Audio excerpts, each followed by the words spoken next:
Dans tous les ports européens, l'embargo est entré en vigueur. Le pétrole russe ne peut plus y être livré. Alors cet embargo sera-t-il efficace?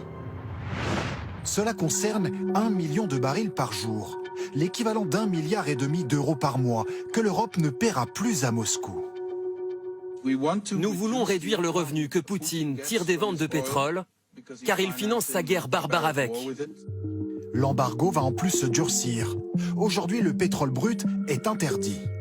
En février, les produits pétroliers comme le gazole seront à leur tour interdits. Un coup de canif dans le portefeuille de Vladimir Poutine. Vu qu'ils ont perdu leur meilleur client, qui est l'Union européenne, ils essayent d'en trouver des nouveaux, mais quand vous devez gagner de nouveaux clients, faut vendre au rabais.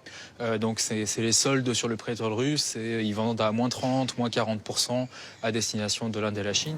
Alors est-ce la fin du pétrole russe en Europe? Pas tout à fait.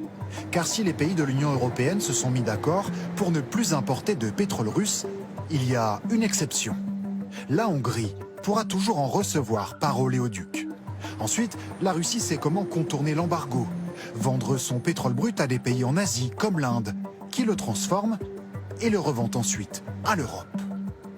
En quelle quantité? Difficile à établir. Enfin, quel impact sur les prix à la pompe chez nous? Moins de pétrole et de carburant qui arrivent sur les marchés, c'est le risque d'une augmentation des prix. C'est des volumes que l'on ne peut pas remplacer. Donc si vous ne pouvez pas les remplacer, à ce moment-là, les prix flambent. Et donc flamber, eh bien, vous l'avez vu dans le gaz, flamber, c'est plus de 100, plus de 150, voire même plus de 200 $ par baril. Avec une telle envolée des cours, le prix du carburant dépasserait alors largement les 2 € le litre, sans un nouveau coup de pouce du gouvernement.